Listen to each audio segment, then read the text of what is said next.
Hello, story lovers. Welcome back to my channel, Madly in Love 35th part.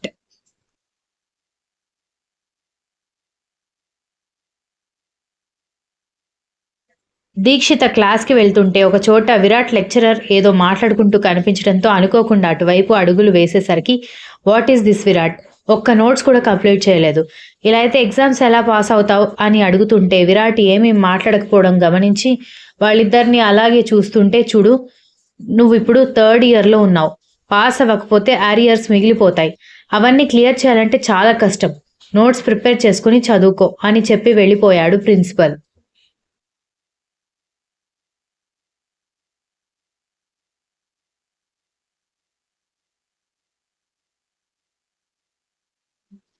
Virat ఆ పక్కనే ఉన్న bench మీద notes పెట్టేసి వెళ్ళిపోవడంతో ఆ నోట్స్ ఓపెన్ చేసి ఆ సబ్జెక్ట్ పేరు చదివి నోట్స్ మొత్తం ఖాళీగా ఉండడంతో ఏదో నిర్ణయించుకున్నట్టుగా విరాట్ వాళ్ళ క్లాస్కి వెళ్ళి సీనియర్ అమ్మాయి దగ్గర నుంచి ఒక నోట్స్ తీసుకుని నోట్స్ అంతా కంప్లీట్ చేసేసి లంచ్ అవర్లో విరాట్ దగ్గరికి వెళ్ళి, చూడండి మీ నోట్స్ నేను కంప్లీట్ చేశాను, ఏదో ఆశించి చేశానని అనుకోకండి, జస్ట్ సబ్జెక్ట్ గురించి కూడా తెలుసుకున్నట్టుగా ఉంటుంది కదా అని రాశాను అంతే, మీకు నచ్చితే చదువుకోవచ్చు, లేదంటే బుక్ వేరే ఎవరికైనా ఇచ్చేసేయండి అని చెప్పి దీక్షిత వెళ్ళిపోవడంతో ఆశ్చర్యంగా నోట్బుక్ వైపు చూస్తూ ఉండిపోయాడు విరాట్.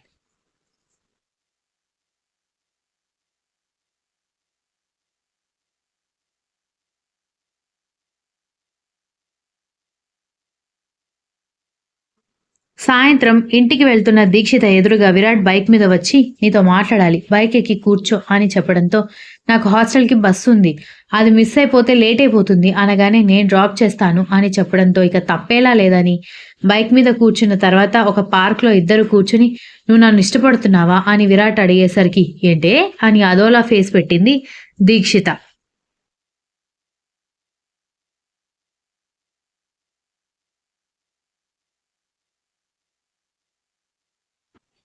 విరాట్ ఆమె రియాక్షన్కి అదోలాగా చూస్తూ ఉండడంతో, అసలు మీకెందుకు ఆ డౌట్ వచ్చింది అని అడగడంతో, లేదు నోట్స్ రాసిచ్చావు కదా అనగానే, నోట్స్ రాసిస్తే నేను మిమ్మల్ని ఇష్టపడుతున్నట్టేనా అని వెటకారంగా అడిగేసరికి, మరెందుకు రాసిచ్చావు అని అడగడంతో, మిమ్మల్ని పొద్దున్న లెక్చరర్ తిడుతూ ఉండడం చూశాను, ఏదోలే పాపమని రాసిచ్చాను, దానికి మీరు లవ్ అని పేరు పెట్టేస్తారా అంది.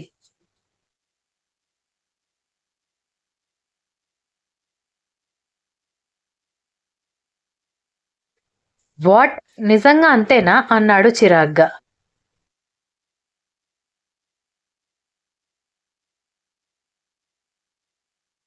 అంతేనండి బాబు, మా చెల్లెల మీద ఒట్టు అనగాని, అదేంటి ఎవరైనా అమ్మ మీద ఒట్టు అంటారు, నువ్వేంటి చెల్లెల మీద ఒట్టేస్తున్నావు అన్నాడు. ఒట్టు మనల్ని బాగా ఇష్టపడే వాళ్ళు, మనం బాగా ఇష్టపడే వాళ్ళ మీదే కదా వేస్తాం, సో మా చెల్లెలంటే నాకు చాలా ఇష్టం, అలాగే నన్ను మా చెల్లెలు బాగా అభిమానిస్తుంది, అందుకే నేను దాని మీద ఒట్టు వేశాను అని చెప్పింది.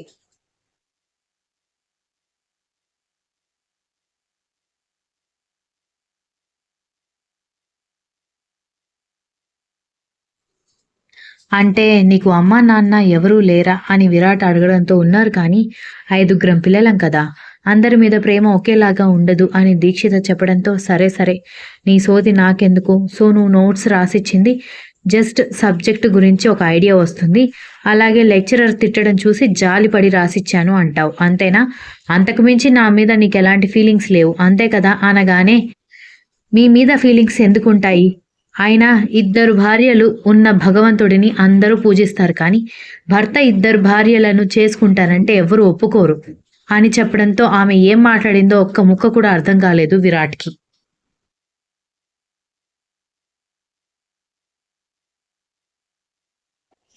కాస్త తెలుగులో చెప్తావా అని అతను చిరాకుగా అడగడంతో, అచ్చ తెలుగు మీకు అర్థం కాలేదంటే నేను ఇంకా ఏ భాష మాట్లాడినా మీకు అర్థం కాదు, నేను అబ్జర్వ్ చేస్తూనే ఉన్నాను, మీకు చాలా మంది ఫ్రెండ్స్ ఉన్నారు, ప్రతి ఒక్కరితో క్లోజ్గా మాట్లాడతారు, అలాంటి మిమ్మల్ని నేనెందుకు ఇష్టపడతాను, ఒకవేళ ఇష్టపడినా నాతో పాటు ఇంకొక 99 మందితో నేను అత్తారిల్లు షేర్ చేసుకోవాల్సి ఉంటుంది, ఇదంతా మీరు అడిగారని నేను చెప్పట్లేదు, మీ మీద ఉన్న ఒపీనియన్ నేను చెప్తున్నాను అంది.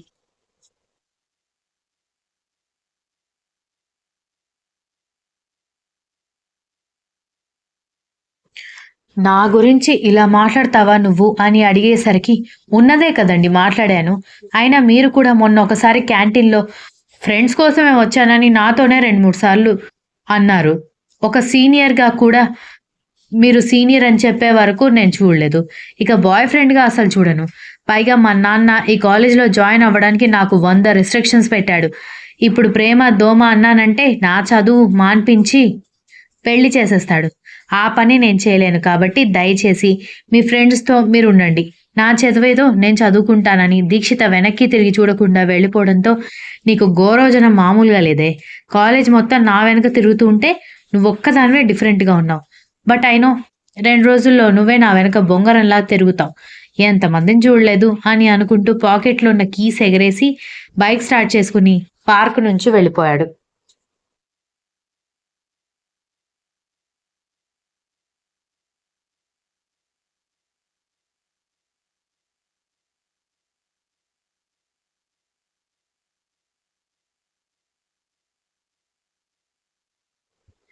ఎందుకో తెలియదు. ఎవరొచ్చినా రాకపోయినా పెద్దగా పట్టించుకోని విరాట్, ఆ పక్క రోజు మాత్రం దీక్షిత గురించి తెగ వెయిట్ చేస్తుంటే ఎవరి కోసం వెయిట్ చేస్తున్నావురా?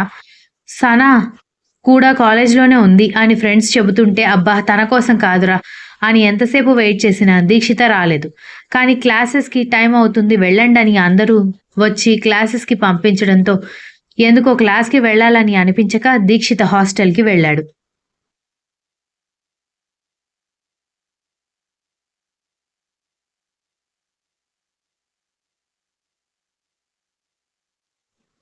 ఆమె జ్వరంతో పడుకుండిపోయిందని ఆమె రూమ్‌మేట్ చెప్పడంతో, "అదేంటి మరి మీరెవరు హాస్పిటల్‌కి తీసుకువెళ్ళలేదా?" అనగానే, "మాకు కూడా కాలేజీ, ఆఫీస్‌లకి టైం అవుతుంది కదా!" అనగానే, ఇంక వాళ్ళని అడిగి అనవసరం అనుకుని ఆమెను తీసుకొని హాస్పిటల్‌కి వెళ్ళాడు.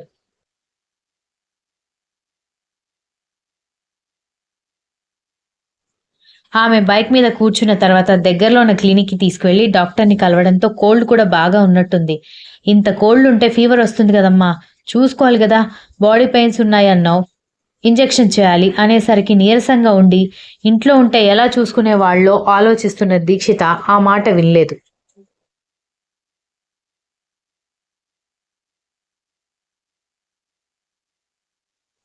"నిన్నేనమ్మా ఇంజెక్షన్ చేయాలి లేదంటే జ్వరం తగ్గదు" అంటున్న దీక్షిత ఈ లోకంలో లేకపోవడంతో, "ఏమయ్యా!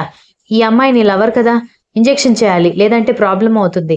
హెల్ప్ చెయ్యి" అని డాక్టర్ అనగానే విరాట్ ఆశ్చర్యంగా డాక్టర్ వైపు చూసి దీక్షితని కదిలించి, "డాక్టర్ ఇంజెక్షన్ చేయాలంట. నన్ను హెల్ప్ చేయమంటావా?" అని అడగడంతో, "ఏం అక్కర్లేదు. మీరు బయటికి వెళ్ళండి" అని చెప్పడంతో నవ్వుకుంటూ విరాట్ బయటికి వెళ్ళడంతో దీక్షిత కూడా బయటకొచ్చి నేనిక్కడి నుంచి ఆటోలో వెళ్తానని వెళ్ళబోతున్న ఆమె చేయి పట్టుకుని డాక్టర్‌కి ఫీజిచ్చేసి నేనే హాస్టల్‌లో డ్రాప్ చేస్తానని తీసుకువెళ్ళాడు.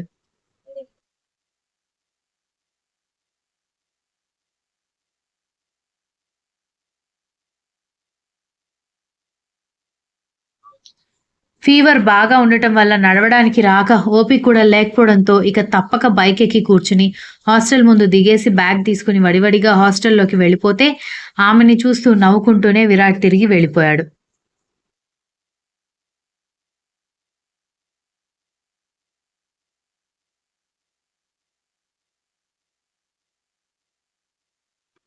గాయ్స్ ఎమ్మెల్యేకి నెక్స్ట్ వీక్ ఢిల్లీలో ఏదో మీటింగ్ ఉందంట. సో, అప్పుడు జరగాల్సిన టోర్నమెంట్ ఒక 4 డేస్‌కి ప్రీపోన్ చేశారు. So, we have to go day after tomorrow అంటూ కోచ్ రావడంతో అదేంటి సార్ ఆయన జస్ట్ చీఫ్ గెస్ట్ మాత్రమే. మీరు ఆయన ఆర్డర్స్ ఫాలో అవ్వడం ఏంటని కర్ణ సీరియస్‌గా అడగడంతో నో, నో కర్ణ. అతను స్పోర్ట్స్ మినిస్టర్‌కి మంచి స్నేహితుడు. పైగా స్పోర్ట్స్ మినిస్టర్ ఆర్డర్స్ కూడా ఉన్నాయని చెప్పడంతో ఇక ఎవరు ఏమీ మాట్లాడలేదు.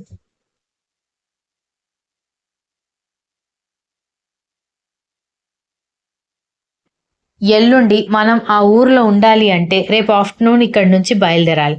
సో, లగేజ్ ప్యాక్ చేసుకొని అందరూ అకాడమీ దగ్గరకొస్తే మనం బసెస్‌లో బయలుదేరొచ్చని చెప్పి కోచ్ వెళ్ళిపోయాడు.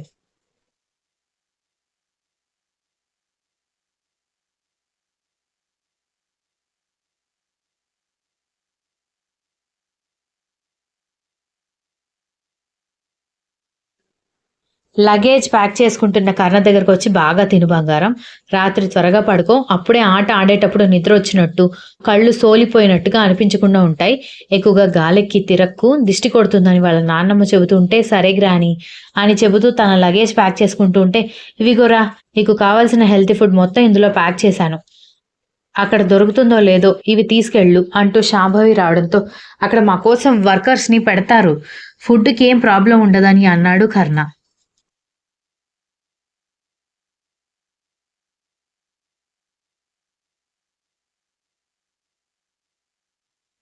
అయినా కూడా నా తృప్తి కోసం తీసుకుపో. నువ్వు ఇలాంటి హెల్తీ ఫుడ్ అయితేనే మనస్ఫూర్తిగా తింటావు. లేదంటే తినడం మానేస్తావని శాంభవి ఇంకొక లగేజ్ బ్యాగ్‌లో ప్యాక్ చేసింది.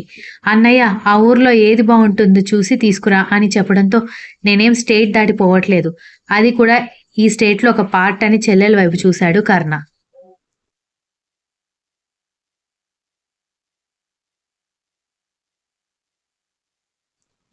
అందరూ జాగ్రత్తలు చెప్పిన తర్వాత తండ్రి ఏం మాట్లాడకపోవడంతో అతను కూడా పెద్దగా పట్టించుకోకుండానే అకాడమీ దగ్గరికెళ్ళేసరికి విరాట్ కోచ్ ఏదో మాట్లాడుకుంటూ ఉండగా బ్యాగ్ వాళ్ళ ఫ్రెండ్స్ మొహాన పడేసి వాళ్ళ దగ్గరికి వెళ్ళాడు కర్ణ.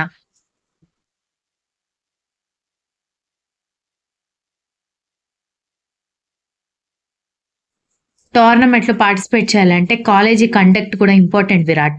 నీ అటెండెన్స్ ప్రాపర్‌గా లేదు కాబట్టి ఈ టోర్నమెంట్‌లో పార్టిసిపేట్ చేయలేవు. సారీ నేనేం చేయలేనని కోచ్ చెప్పడంతో విరాట్ అసహనంగా పక్కకి చూసేసరికి కర్ణ కళ్ళు ఎగరేసి చిన్న స్మైల్‌తో కనిపించడంతో రాస్కెల్ నీకు హ్యాపీగా ఉందా అనగానే నాకెందుకు హ్యాపీగా ఉంటుందిరా? ఎన్నిసార్లు చెప్పినా వింటావా? సరే నాకు టైం అవుతుంది నేను వెళ్తానని వెళ్ళి బస్‌లో కూర్చున్నాడు.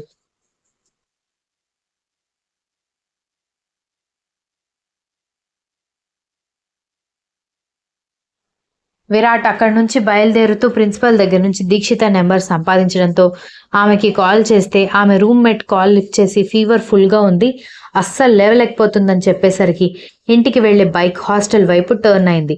సరాసరి దీక్షిత రూమ్ ఎక్కడో కనుక్కొని ఆమెని జాగ్రత్తగా తీసుకుని బైక్ మీద అలాగే హాస్పిటల్కి తీసుకువెళ్లి ఎమర్జెన్సీ అని చెప్పి ట్రీట్మెంట్ ఇప్పించాడు.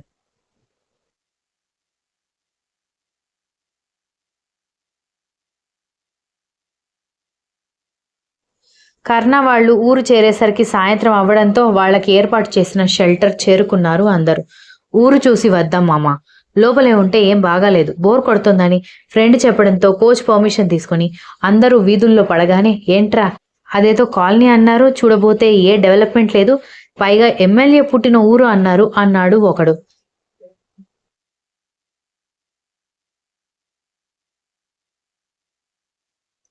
అలా అనుకుంటూ సగం దూరం వెళ్ళేసరికి ఒక చోట గుంపులు గుంపులు నిలబడి హడావిడిగా అనిపించడంతో అక్కడికి వెళ్ళేసరికి చెరువుని ముయ్యొద్దు అని ఒక అమ్మాయి బ్రతిమాలుతూ కనిపించింది. Continuous. If you like the story please like, share, comment and don't forget to subscribe.